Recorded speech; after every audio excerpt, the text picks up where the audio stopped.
चाहे जिस प्रसंग में मेरा आत्मा यही खटक और रुचि रहना चाहिए। ऐसा खटक बना रहे तो आत्मा मां मिले बिना नहीं रह सकती। दो परिस्थिति, एक तो जब तक आत्मा नहीं मिले तब, एक आत्मा प्राप्त हो जाए तब।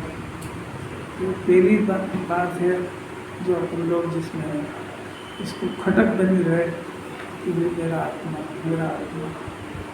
खाली भाषा में शब्दों में नहीं, उसको वास्तव में आत्मा को ढूंढने की धगस लगे, उसको इसी जिज्ञासा हो कि हर एक प्रकरण में अपना आत्मा याद आए।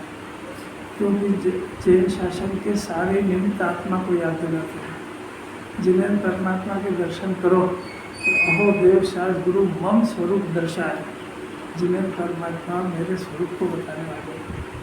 जिन्हें परमात्मा के दर्शन करते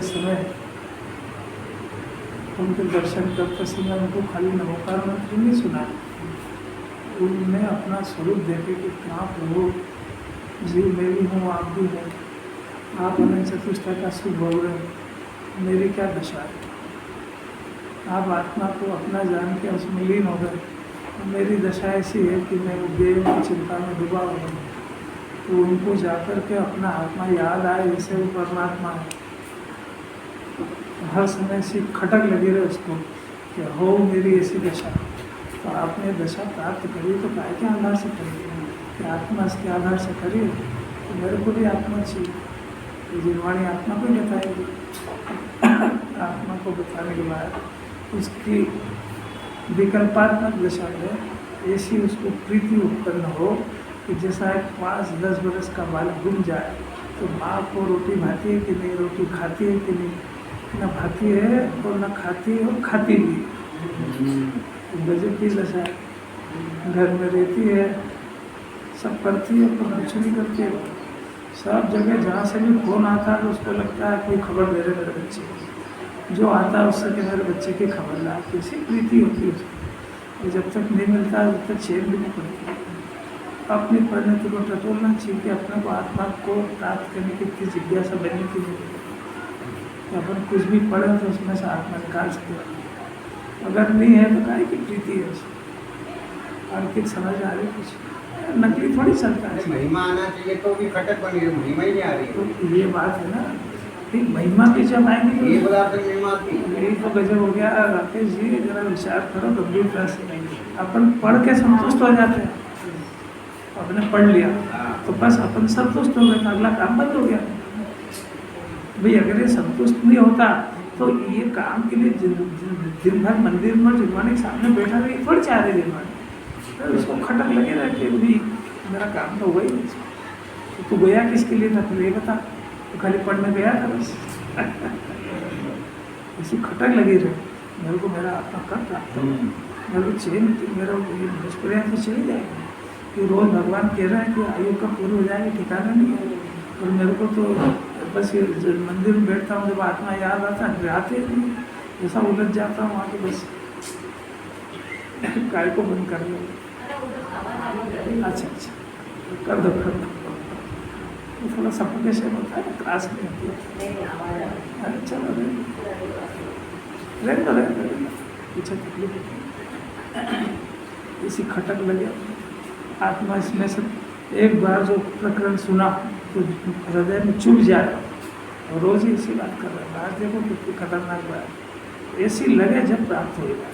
खाली सुनने सुनाने से कुछ नहीं होता, रुचि रहे। और देखो शर्त डाली, आत्मा बिना मिले रह नहीं सकती।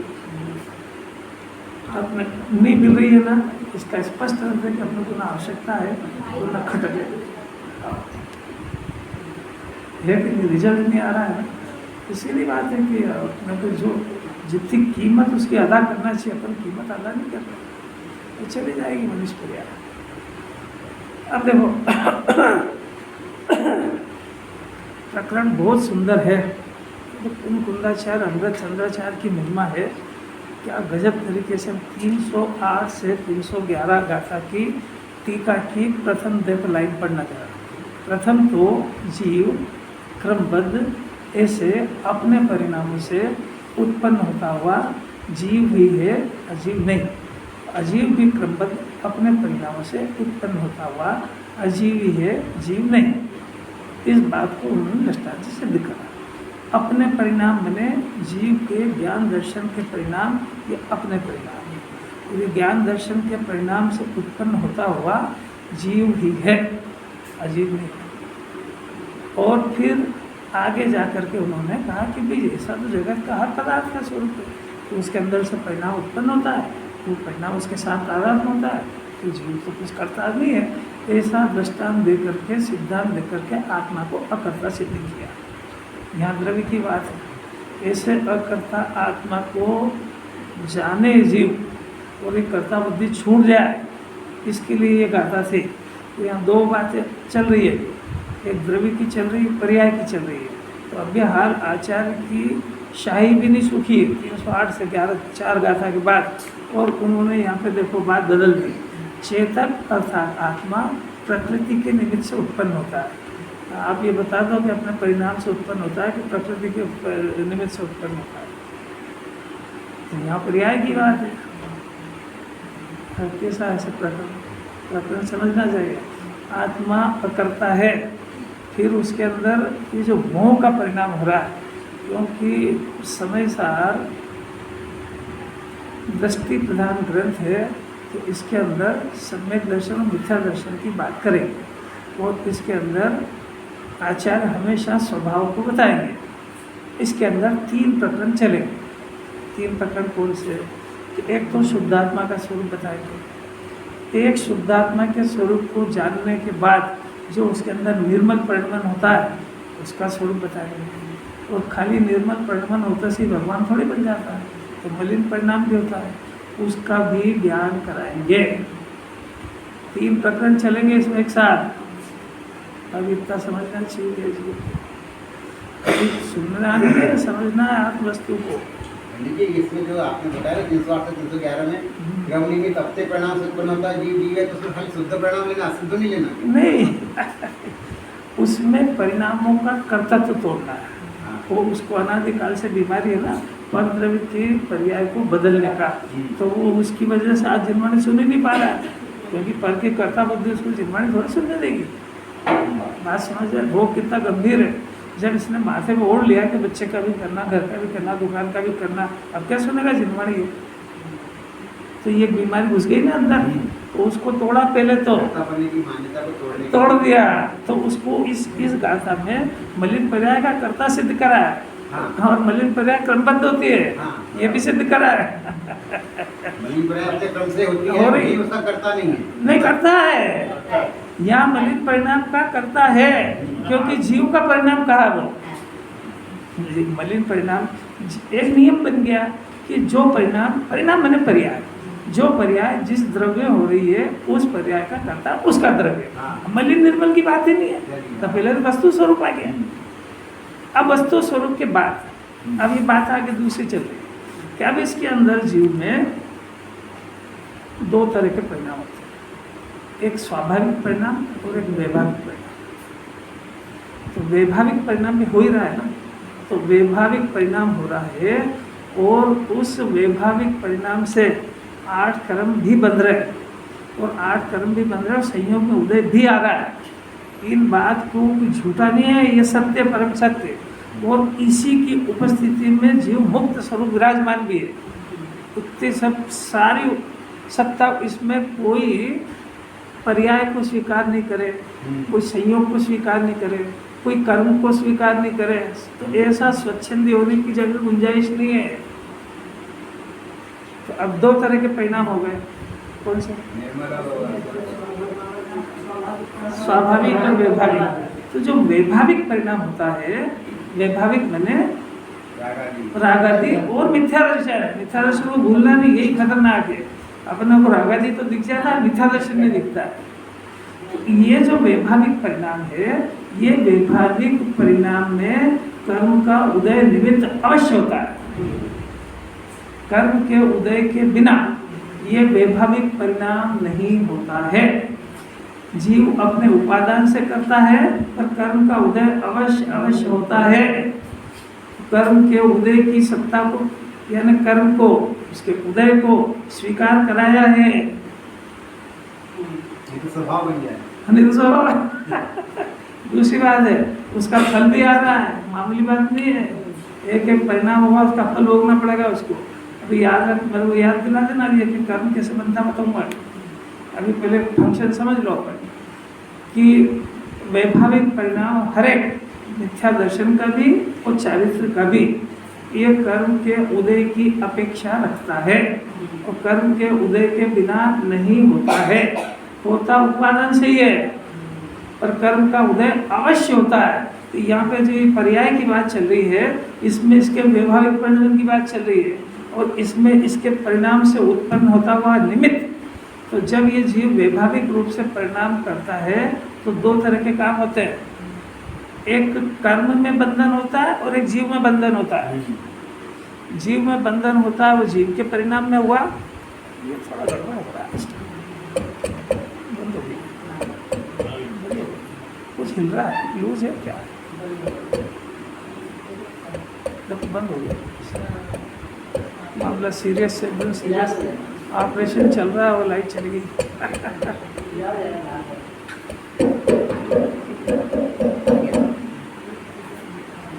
तो जीव को जो परिणाम उत्पन्न हो रहा है, वो परिणाम उत्पन्न हो रहा है तो दो काम हो रहे हैं।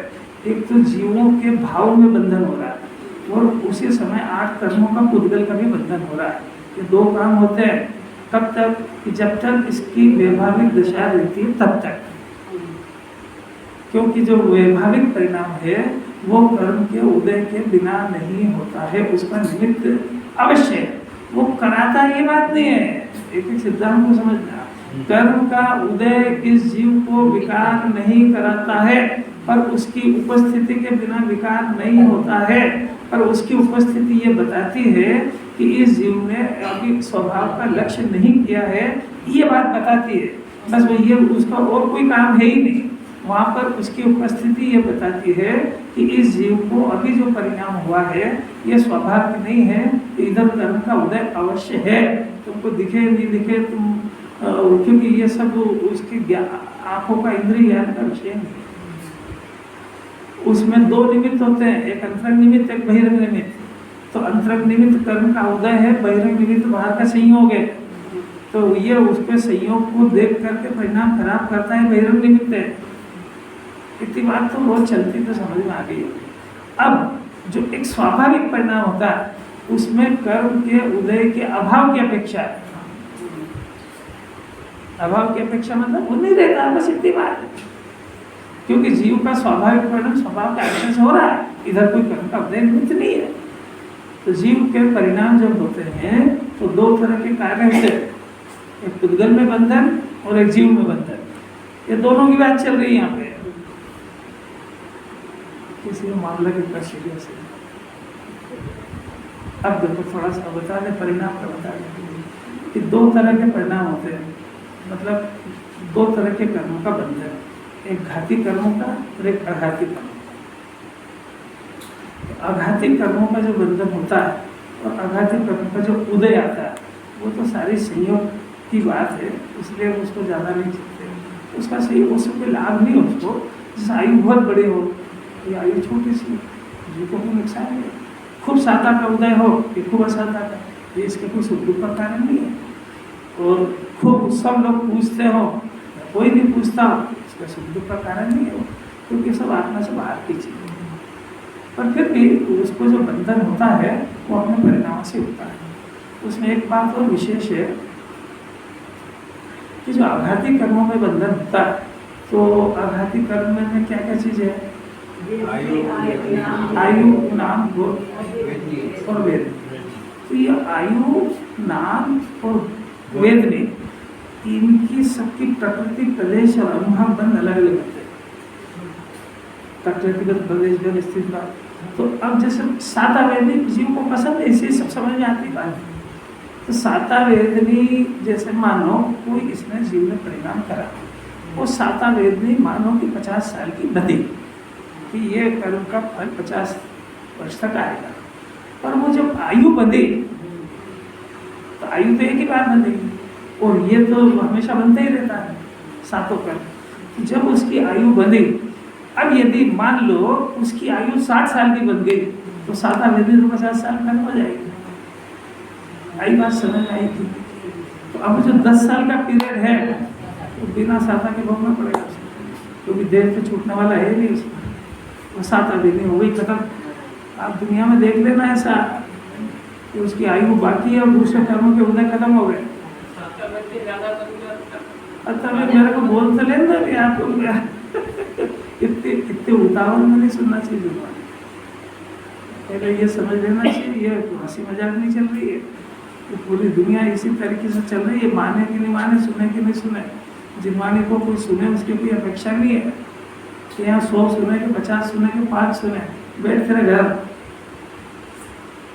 कोई बात समझ में आई? साता वेदनी, असाता वेदनी, आयु को एक तरह का नाम, कभी इसकी बहुत प्रशंसा हो, कभी इसकी बुराई हो, वो सब गोत्र ऊंचा नीचा सब उसके उदय। अभी तो अपन साता और इससे समझे। अब उसकी आयु मान लो 60 की है और साता वेदनी 70 का बना, तो ये 10 साल में अगले जन्म माँ के पेट में से साता वेदनी लेके जाता है, वो कर्म खत्म नहीं होता है। अब राकेश जी ने करना नहीं पड़ा, मैं तो ये इतना पढ़ा नहीं है, इनसे समझ लेना सर। क्या है कि मेरे सामने अगर कोई ऐसी बात की सत्यता करे तो प्रामाणिकता हो जाती है। कौन सब भरोसा करते हैं क्या बोल रहे हैं, मन से बोल रहे हैं, सिमड़ी पढ़ के बोल रहे हैं। तो इसके बचे हुए कर्म यदि आयु पूरी हो गई तो वो अगले जन्म में से कैसे चले जाते हैं? असाता, अब असाता ले लो, असाता उसकी 70 साल की बनी और आयु 10 साल की, 50 साल की बनी, 60 की बनी। अब 60 में वो हो गई पूरी, असाता वेदनी का बाकी रही, तो माँ के पेट से इंजेक्शन लगते हैं उसको। अरे इस जनरेशन का साइंस है, क्या समझते ही कोई देखा नहीं, कोई माँ के पेट से वो जो है संपन्न हो, घर में संपन्न होकर पैदा होता है, और कोई माँ के पेट से बीमारियाँ लेके आता है। तो साल अपने अपने कर्मों का फल भोग रहा है, इसलिए बेचारा समझ नहीं पा रहा है। इससे जीव को कोई लाभ नहीं है, क्योंकि ऐसी परिस्थिति में भी जीव सम्यक दर्शन कर सकता है। अब बात उससे ज़्यादा खतरनाक है, क्योंकि इस जीव को ये बातें सुनने में तो बहुत इंटरेस्ट है, पर जो घाती कर्म से जो नुकसान हो रहा है उसकी इसको ना अता पता है ना खबर है उसको। उससे क्या होता है कि उससे ज्ञानावर्णी, दर्शनावर्णी, मोहनी और अंतरा, ये जो 4 कर्म हैं, इसके अंदर मोहनी को छोड़ो तो ज्ञानावर्णी, दर्शनावर्णी और अंतराय जो कर्म है, ये निरंतर आत्मा को सम्यक दर्शन, ज्ञान, चारित्र नहीं होने दे रहे हैं। इसके कारण जीव निरंतर महादुखी है। बात समझ में आ रही क्या? तो इसको जो निरंतर आत्मा का घात हो रहा है, आत्मा का घात माने मोक्ष मार्ग शुरू नहीं हो पा रहा है, तो वो उसकी तो इसको परवाह नहीं है, और साता वेदनी की परवाह है उसको। तो मेरे साता वेदनी बनना चाहिए, असाता नहीं होना चाहिए। अभी आप क्या सुन रहे हो, क्या सुन रहे हो? ऐसे सुनो, ऐसे सुनो। आत्मा के घात का अर्थ है कि आत्मा में सम्यक दर्शन, ज्ञान, चारित्र नहीं होने देगा, क्योंकि त्रिकाली आत्मा को तो स्थापित करके बात चल रही है कि आत्मा त्रिकाल, ध्रुव पदार्थ, अनादि अनंत, सत्तावान, कैसे कर्म का उदय हो, कैसी परिस्थिति हो, उससे अप्रभावित तत्व है, जो अनादि अनंत एक रूप विराजमान गायक मूर्ति है। उसमें कोई परिणमन नहीं होता, कोई खतरा नहीं होता, कोई कम नहीं होता, कोई बढ़ नहीं होता है। संयोग में चाहे जैसी इसकी दशा हो, चाहे जैसे इसके परिणाम हो, तब भी आत्मा यथावत सिद्ध भगवान जैसा विराजमान गायक तत्व है। इसमें कुछ नहीं होता है, पर जो कुछ होता है वो इसके पर्याय में होता है, यानी इसके परिणाम में होता है। तो ये दुखी सुखी पर्याय में हो रहा है कि द्रव्य में हो रहा है? इसमें मूड खराब रहता है कि नहीं इसका, कि मूड खराब रहता है, ये जीव की दशा है। ये एक प्रश्न तो होना चाहिए कि जब हमारा आत्मा श्री भगवान जैसा है, ये माथा बच्चे के दुख ये पैदा काहे के लिए हो गया है, तो उसकी सर्जरी चल रही है। आप लोग कोई मजा आ रहा है कि नहीं आ रहा? अपने काम की बात लग भी रही कि नहीं लग रही, कि फालतू लग रही? अब देखना जरा, बहुत खतरनाक सुनना ध्यान से, वहाँ आगे से सुनने को मिलती है। ये ज्ञानावरणी कर्म आखिर बन रहा है ना अपने को, कि मुक्त चल रहा है। एक कल्पना तो करो कि अपन को तो सोचते हैं कि भाई ये परिणाम खराब हो रहा है, इससे बंद होना, ये परिणाम मत खराब करो। निगोद का जीव कौन सा परिणाम कर रहा है और उसको घाती कर्म बन रहे हैं, तो अपन ने कभी पता करने का प्रयत्न करा कि कौन सा परिणाम से घाती कर्म बन रहा है? अपन तो खाली सुनने के शौकीन है, अपन क्या जरूरत है पता करने की? कि ये ज्ञान स्वाभाविक आत्मा जैसा जिन्हें परमात्मा ने देखा है, ऐसा ज्ञायक, ऐसा होने पर भी इसका परिणाम, इसके परिणाम में इसको आत्मा जानने की जिज्ञासा नहीं है, इसलिए ज्ञानावरणी कर्म बना है, तो फिर चला गया। जब सर्जरी होती है, उसकी नस कटती है, तभी बंद हो जाता है। कुछ न्यूज है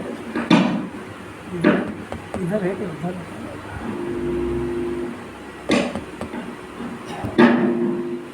देखो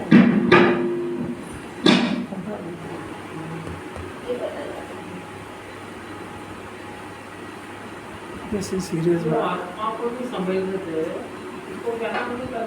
समझने नहीं दे, ऐसा तो कोई है ही नहीं दुनिया में, पैदा ही नहीं हुआ है, इसको खुद को इंटरेस्ट नहीं, ये कह रहे हैं।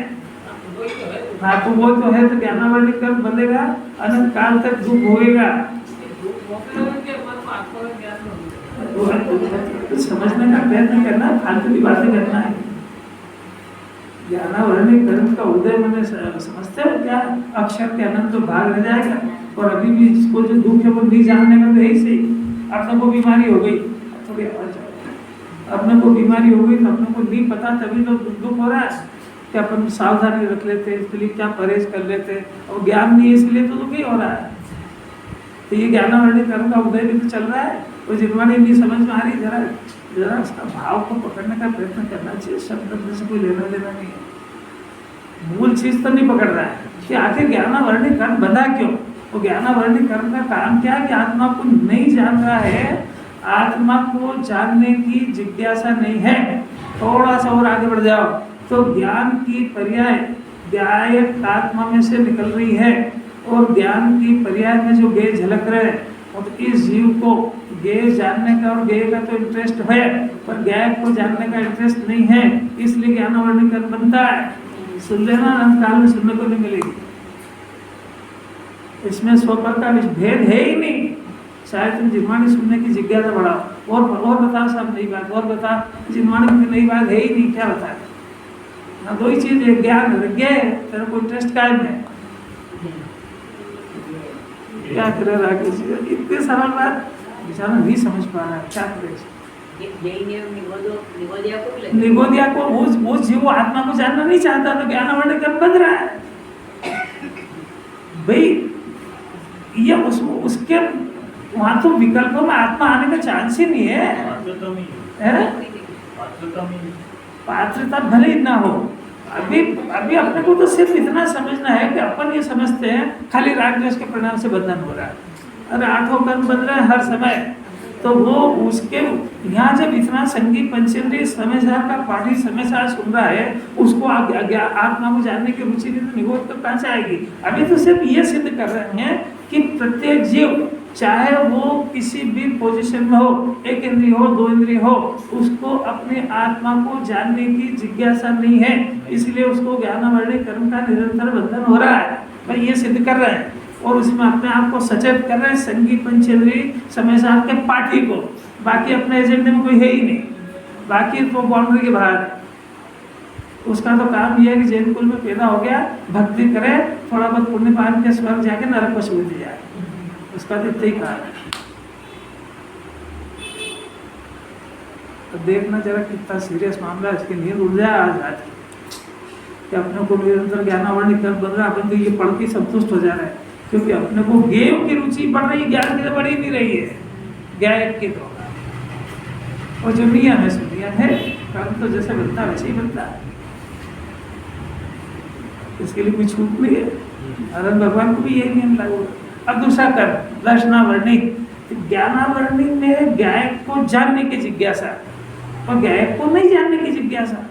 दर्शनावर्णी में देखने का, आत्मा को देखना छोड़ करके जगत के पदार्थों को देखने का इंटरेस्ट, कौन सा कर्म बनेगा? और बाप रे बाप, सब समझदार होता है, अपने को रोकना भी नहीं जरूरत नहीं हुआ, बंधन अपन तो इंटरेस्ट लेता है। अरे आंखें खुल जाएगी, मैं करके आ रहा हूँ 24 घंटे, मेरे को आत्मा को देखने का विकल्प भी नहीं हो रहा है। तो कैसे देखना, ये विधि तो जिरवाणी बताएगी, ये खोलने की फुर्सत कहाँ उसको।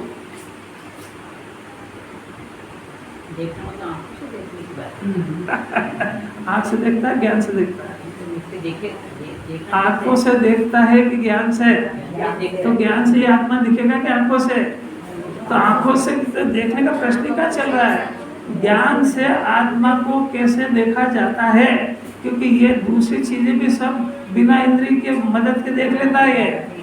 और ये अंदर ही अंदर देखना, तो अंदर ही अंदर ये नेत्र थोड़ी काम आते हैं, अंदर ही अंदर तो ज्ञान से देखता है। आज मेरा बहुत मूड खराब, आज मेरे बहुत विकल्प हो रहे हैं, तुम कौन सी आँख से देखा है? तो फिर ज्ञान से देखने का मतलब क्या होगा? अब ये फिर अभी क्या समझाया, अभी आपको विकल्प हो रहे हैं कौन से नेत्र से देखे, ज्ञान से देखना तो ज्ञान से आत्मा देखेगा। मतलब क्या? देख जानना, आत्मा के नहीं, जानना अलग है, देखना अलग है। देखना अभेद है, जानना भेद कर करके। ज्ञानावर्णी और दर्शनावर्णी दो कर्म है। वो देखना, वो एक श्रद्धा की तो बात नहीं है अभी, वो श्रद्धा की तो अभी लेते मौनी में लेंगे। ज्ञान और दर्शन दो गुण है ना, और ज्ञानावर्णी और दर्शनावर्णी दो कर्म भी है ना, तो दोनों के काम भी अलग अलग है। ज्ञान का काम जानना है और दर्शन का काम देखना है। तो पहले देखता है फिर जानता है, देखता अभेद है और जानता भेद करके, तो दोनों काम अलग अलग हो गए ना। तो आप आत्मा को अभेद भी देखता है और भेद करके भी देखता है। आत्मा को केवल ज्ञानी परमात्मा आत्मा को भेद कर करके मैंने अनंत गुणों को भी जानते हैं और अभेद आत्मा को देखते भी हैं। तो ये जीव ये नहीं कर रहा है, तो अब अपन भी इधर से ले उल्टा कि ये अपने ज्ञान स्वाभाविक आत्मा को एक जानने का परिणाम ही नहीं है। तो नहीं जानने का तो ज्ञेयों को जानने का है। तो ज्ञेयों को जानने के परिणाम में ज्ञायक के जानने की अवहेलना हो चुकी, तो इस अवहेलना से ज्ञानावर्णी कर्म बनता है। राकेश जी से हाँ करा दे जाना, करना नहीं हो, मिलना पड़ा, मिल नहीं पड़ा। देखने में एक्चुअली वो चक्षु इंद्रिय का विषय हाँ, चक्षु अचक्षु वो देखना मतलब आत्मा को देखा, आंखों से तो देखा ही नहीं जाता है। तो आत्मा को जो देखना, चक्षु दर्शन, अचक्षु दर्शन, अवधि दर्शन, वो तो केवल दर्शन भी तो है। तो आत्मा को अभेद रूप से देखना, देखना मतलब ज्ञान देखता भी है और जानता भी है, और दोनों को मिला करके उसका नाम उपयोग है तत्वार सूत्र। ज्ञान आठों कर्म की बात, ज्ञान का क्या फंक्शन है, दर्शन का क्या फंक्शन है, खूब डिटेल में है। राम जी भाई की टीका वहाँ से निकली है। जिसको ये सब जानने का जिज्ञासा हो अंदर, उसको रोटी खाना पीना बंद करके वो समझना चाहिए घर में बैठ के। आई क्या बात समझ? दर्शन में आवरण, यानी आत्मा को देखने में आवरण कि नहीं देखेगा, तो देखने की जिज्ञासा ही नहीं है, उसकी स्टार्टिंग तो यहाँ से होगी। अपन जैसे कहीं जाते हैं तो एकदम सीधा निकलता है ना, यार इतनी दूर आए तो देखे तो सही उसको। तो अपन जाने बोलते हैं कि देखे बोलते हैं? क्या बोलते हैं? देखे। तो देखे में क्या देखते हैं? फिर देखने के बाद जानता है उसको कि ये कहाँ है, किसने बनाया, कौन है, ऐसा कैसा है, ये फिर ज्ञान भेद कर करके जानता है उसको। दो कर्म हो गए, अंकित कौन कौन सा अपने को बंद रहे कि नहीं? अपन साथा साथा ही देखते हैं कि ये भी देखते हैं। अब कौन सा बचा? मौनी और अंतराय। अंतराय तो ये है कि इसको खाने पीने का जो इंटरेस्ट है, आत्मा को देखने का जो अंतराय कर निरंतर बन रहा है। आत्मा को तो किसी भी जीव को आत्मा देखने में लगाने के बजाय उसको व्यापार बिजनेस और उसमें लौकिक चीजों में लगाया गया, तो यार उसको भी अंतराय डाला कि नहीं? अरे आपको कुछ समझ में आ रही है कि नहीं आ रही है? ऐसा कैसे ये अपने उपयोग को बारंबार अन्य गेयों में और उनकी पर्यायों को बदलने में तो लगाता है, पर आत्मा में आत्मा के सुख को भोगने में लगाते ही नहीं है, इसलिए निरंतर अंतराय कर्म भी बन रहा है। अब ये तीनों ये केवल ज्ञान के विपक्ष वाले परिणाम है। अब मोहिनी सबसे खतरनाक है। मोहिनी में दर्शन मोहिनी का परिणाम जिसकी ये गाथा है, ये बात है कहीं से ऐसा हवा में नहीं आई है। अब ये जो है चेतक अर्थात आत्मा प्रकृति के निमित्त से उत्पन्न होता है और नष्ट होता है, ये परिणाम की व्याख्या अब चलती है। क्या चलती है कि एक इसके अंदर मिथ्या दर्शन का परिणाम होता है। मिथ्या दर्शन का परिणाम किसको कहते हैं कि मिथ्या दर्शन के परिणाम में ये जीव मैं रागी हूं और राग मेरा है, ये जो परिणाम हुआ है क्या है? ज्ञान स्वाभाविक ज्ञान मैं घोषणा क्या कर रहा है? मैं रागी हूँ और राग मेरा है। मैं रागी हूँ ये विपरीत श्रद्धा और मैं राग मेरा है ये विपरीत ज्ञान। ये दोनों दर्शन मोहिनी कर्म के उदय की बात है। आपको समझ में आ रही क्या? क्योंकि इस गाथा के अंदर 4 तरह के अज्ञान की बात अभी शुरू से चल रही है। पर एकत्व बुद्धि, ममत्व बुद्धि, कर्तव्य, उपभोक्ता। तो आचार्य का प्रश्न है ना कि गहन अज्ञान की महिमा है, तो गहन अज्ञान क्या है? इस स्वपर का एकत्व है। तो स्वपर के एकत्व की बात चल रही है। तो स्वपर में किसको ले रहे हैं? इस स्वपर में इस जीव को एक दर्शन मोह का उदय का परिणाम होता है। तो उसमें क्या करता है जीव कि मैं ज्ञान में हूँ ऐसा बोला और मैं रागी हूँ ऐसा बोला। बोला मैंने माना, बोलने वाले की बात नहीं, बोलना तो अभी सब सीख जाए, कोई भी नहीं बोलेगा कि मैं रागी। आप ज्ञान वाले हो, राग वाले और तो सभी ज्ञानी हो गए।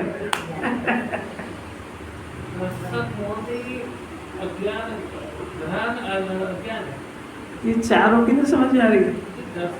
तो दर्शन मोह की, अब दर्शन मोह का नंबर आया समझाने का। अभी ज्ञानावरणी दर्शनावरणी अंतराय बता दिया। अब दर्शन मोह सबसे खतरनाक तो यही है। ये तीनों को आने ही नहीं दे रहा है ये। अरे जब मैं रागी हूँ और मेरा राग से घर चल रहा है तो यहाँ क्या करेगा? क्या नहीं आ रही बात समझ? जिम्मानी सुनने क्या करेगा वो? मेरे राग की पूर्ति हो, उसमें तो पूरी दुनिया लगी हुई है। अरे मुमुक्षु बच्चा वही बहुत बड़ी बात है। देखो तो सही, गहरा अज्ञान कितना गहरा है। अभी आपको 2 बात बता रहे इसमें कि दर्शन मोहिनी का उदय और दर्शन मोहिनी का बंधन, दोनों समझना कि ये जो परिणाम हुआ है मैं रागी हूँ और ये राग मेरा है, ये दर्शन मोहिनी कर्म का उदय में ये परिणाम होते हैं और इसी परिणाम से वापस नए कर्मों का बंधन होता है, वो फिर से मिथ्या दर्शन का होता है। इस बात समझ में आ रही है? यानी ये जब तक ये मैं रागी हूँ ऐसा मानता रहेगा और राग मेरा है, तब तक दर्शन मोहिनी कर्म बंधता भी रहेगा और ये परिणाम जो हो रहा है ये तो उनके कर्म के उदय में ही हो रहा है। ऐसी लिंक चल रही है क्योंकि आत्मा अकर्ता है। बात समझ में आ रही है क्या? त्रिकाली आत्मा तो परिणाम का करता है ही नहीं, वो तो ध्रुव रूप से भगवान रूप से हो परमात्मा शो बैठा हुआ है। अब परिणति के घोटाले की बात चल रही है कि ये काम तो कर रहा है ना कुछ, तो ये सबसे खतरनाक है मोहिनी कर्म। तो इसके मोहिनी कर्म के उदय में ये जीव अपने राग ही है इसके पास। तो निगोदिया जीव के पास क्या विचार के पास? वो शरीर को अपना माने जब तक तो छूट ही जाता है। तो जैसे जैसे बुद्धि बढ़ती है, जैसे जैसे संयोग बढ़ते हैं, वैसे वैसे मिथ्यात्व भी पसरता है। कुमार था जब एक को अपना मानता था, ब्याह हो गया 2 को अपना मानने लगा, तो मिथ्या से बढ़ा कि घटा?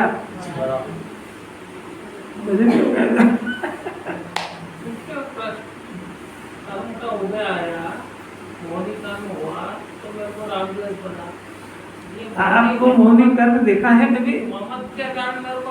आपको मोहिनी कर्म देखा है क्या कभी?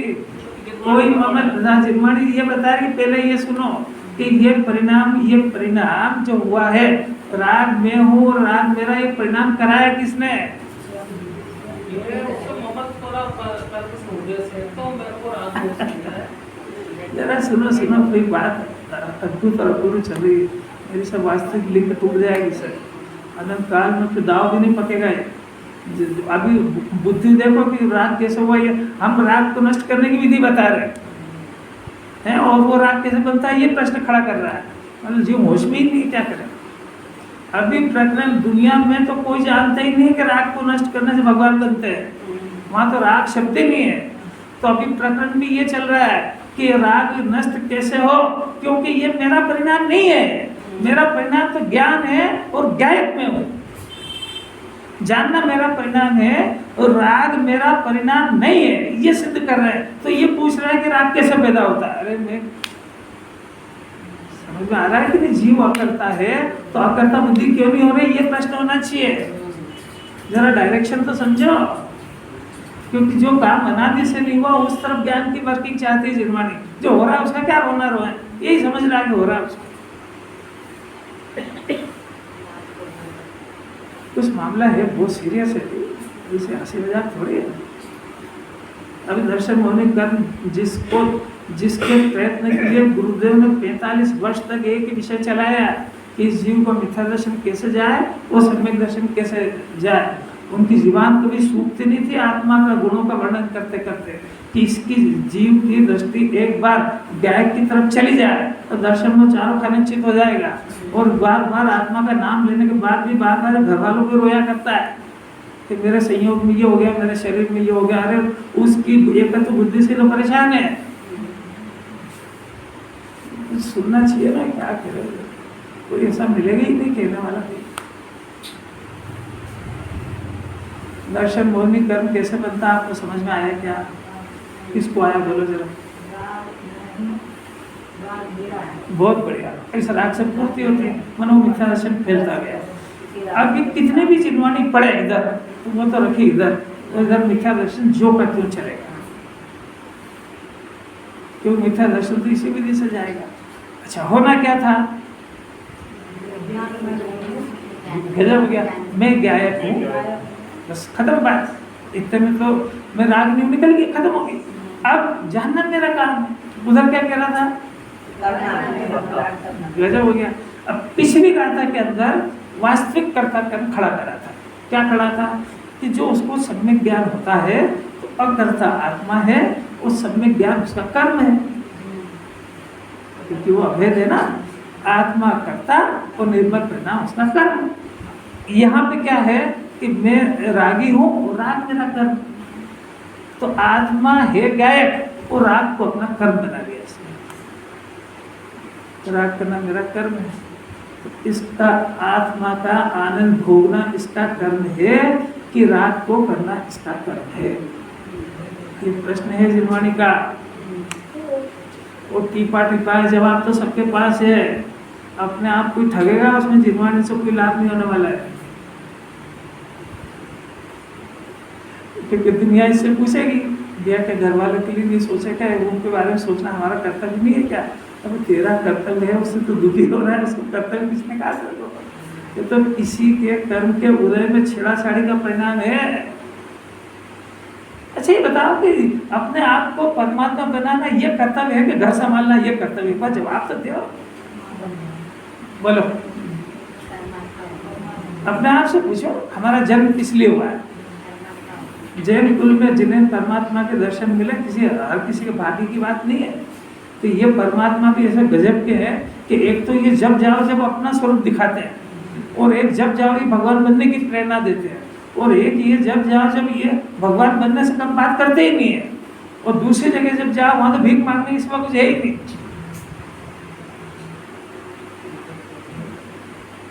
कार्य उपादान से होता है, अपन वहां जाके क्या करते हैं आप चलो। नहीं, मजा नहीं आ रहा। गोपा जी, कोई काम की बात है ही नहीं क्या?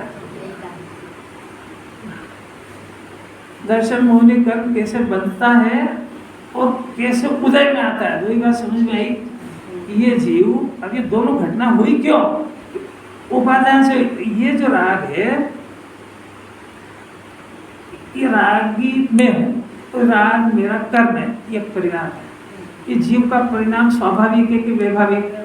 वैभाविक। तो इसमें कर्म के उदय की अपेक्षा जरूरी है। तो कर्म का उदय, अब प्रश्न है कि ये जो परिणाम है कि जीव ने किया है कि कर्म के उदय ने करा है कि दोनों ने मिल के करा है? जीव ने किया तो फिर कर्म के उदय को याद क्यों करते हैं?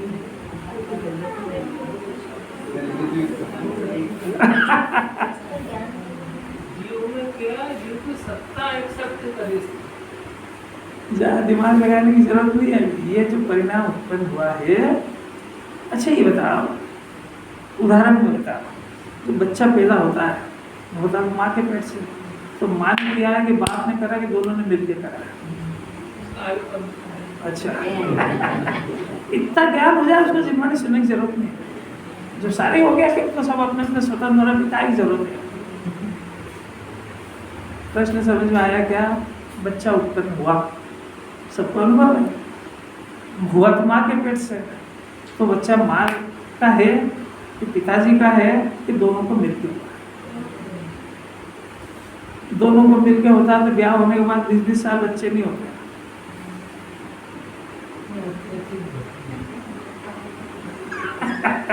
गजब का प्रश्न है ना। कि देखो वो जो बच्चा आया उसके एंगल है सब देखने के। जो बच्चा आया है, जब उस बच्चे के आने का काल है तब माँ और बाप इन दोनों का मिलन अनिवार्य है। पर अकेली माँ भी पैदा नहीं कर सकती, अकेला बाप भी नहीं कर सकता है, और इन दोनों के मिलन के बिना भी नहीं हो सकता है। पर जब होगा तो इनके मिलन से होगा, इन दोनों के मिलन से हो ये कोई जरूरी नहीं। आप दृष्टांत समझ में आएगा, सिद्धांत समझ में आ जाएगा। दोनों के मिलन के बगैर तो होगा नहीं, और दोनों के मिलन से हो ये कोई जरूरी नहीं है। क्या कर रहे राकेश?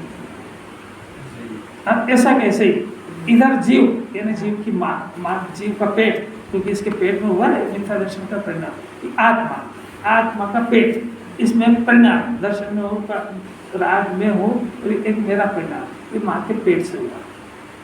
अब इसका पिता कौन है? इसका पिता कर्म का होता है, उसके लक्ष्य से होता है। अब उसके लक्ष्य से होता है, उसके बिना नहीं होता है, पर वो हो तब ये हो ही हो, ऐसा कोई जरूरी नहीं है। ये स्वतंत्रता निकाल रहे हैं इसमें से, क्योंकि वो कराता है ही नहीं, वो उसके बिना होता नहीं है। तो इसका अर्थ क्या हुआ कि उस माँ का जो लक्ष्य था, मतलब उस माँ का संयोग किससे बना? कि पिताजी से बना, तो उसका नाम बताना पड़ेगा ना। तो उसका लक्ष्य ऐसा ही आत्मा के पेट में, आत्मा के गर्भ में ये परिणाम हुआ, तो इसका लक्ष्य कहाँ था? इसका लक्ष्य कर्म के उदय पे था। तो उस कर्म के उदय का नाम बताना पड़ेगा कि उसने कराया कि वो तो बेचारा आया ही नहीं अंदर।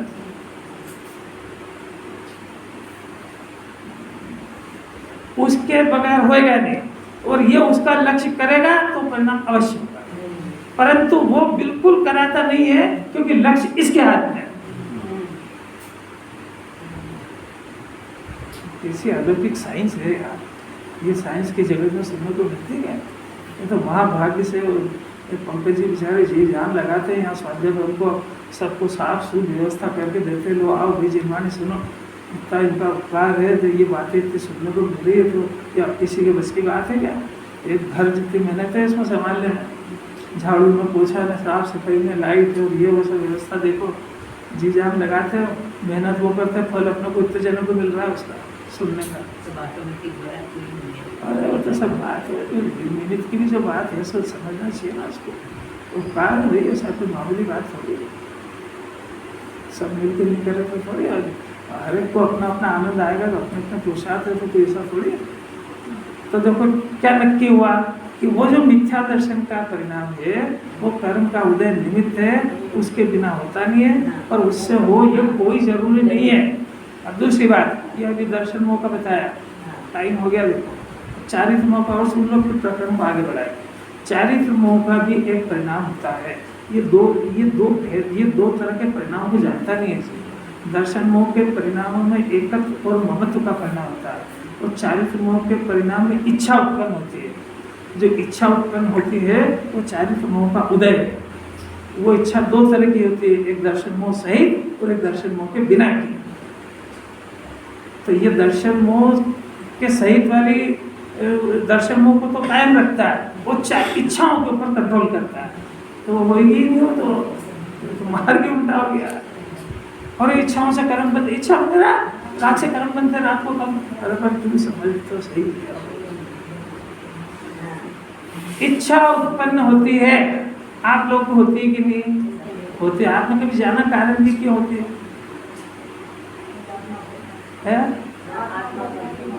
नहीं, आत्मा को अपना ज्ञानी में मान लिया, उसके बाद भी होती है उसको बुद्धि सब बुद्धि। ऐसा सुनो कोई बात नहीं, जरा एक्सरसाइज करना चाहिए ज्ञान। इच्छा जब भी उत्पन्न होती है वो अपनी प्रॉपर्टी, अपनी सीमित अवस्था, उसमें किसी कमी को देखने से इच्छा होती है। जो इच्छा हुई तो वो किसी न किसी पदार्थ की कमी जब हुई ना, तो वो इच्छा क्या बताती कि ये चीज इसके पास नहीं है। दो टप्पी बात हुई ना। अपने पास जिस चीज का अभाव हो उस चीज की इच्छा होती है, सीधी बात है। अपने को जो भी हो, काय की भी इच्छा हो, कोई सी, ये जो इच्छा है ये चारित्र मौनी कर्म का उदय पहचान करा रहे हैं। और इच्छा उत्पन्न भी कब तक होती रहेगी? जब तक आत्मा में परिपूर्ण नहीं डूब जाएगा। भाई समझ गए? तो पहले इच्छा का अभाव कैसे होगा कि मैं परिपूर्ण मुक्त स्वरूप हूं, तो इच्छा की जान निकल जाएगी। आज समझ में आ रही क्या? चारित्र मौनी कर्म का उदय और चारित्र मौनी कर्म का बंधन, दोनों बात समझना जरा। बंधन कैसे होता है कि इच्छा करते जाओ, कोई बात नहीं, चारित्र मौनी कर्म खूब बंधेगा, क्योंकि तू सुनते ही नहीं कि जिन्होंने इच्छाओं का नाश किया वही सुखी है, वही परमात्मा है, वो तेरी धुन इच्छाओं की चल रही है। अरे कोई बात समझ में आ जाए, इसको तो होश उड़ जाए इसको। और ये प्रकरण हो गया, अब थोड़ा सा मेरे को ये हो गया 2 मिनट में वो जो दर्शन चारित्र मौनी बताता हूँ कि जो 5 इंद्रियां है ना ये अपने, स्पर्शन रसना घ्राण चक्षु और कर्म, इसमें जिस इंद्री के माध्यम से पाप किया जाता है उस इंद्री में रोग आता है। बात समझ आ रही क्या? 5 इंद्रियों से पाप करता है, खाली मन से ही करता है, तो 5 से करता है ना। तो स्पर्शन से जो पाप करता है उससे आंखों में खराबी आती है। रसना इंद्री 2 काम करती है, एक खाने का और एक बोलने का। तो इन दोनों के दुरुपयोग से रसना इंद्री छीन भी ली जाती है और रसना इंद्री के कर्मों का बंधन होता है। जैसी भी हो, उसका हजारों असंख्य भेद है। स्पर्शन रसना घ्राण, अच्छा सूंघने को चाहिए, नाक वगैरह मिलेगी नहीं, और कर्ण, गंदे गीत, गंदे गाने, गंदे भजन, ये सुनने से ये इंद्री भी नहीं मिलेगी, इसमें दुख आएगा। वो स्पर्शन इंद्री, धन जोड़ने से सुखी होगा, सब जोड़ों में दर्द होएगा। किसी बात है, क्योंकि एक इंद्री के दुरुपयोग का फल आता है वहाँ। एक हंसी खेल नहीं चल रही है। 8 कर्म बता दीजिए शॉर्ट, इतने आप डिटेल करते रहना घर पर, आप उनका हो रही टाइम हो गया।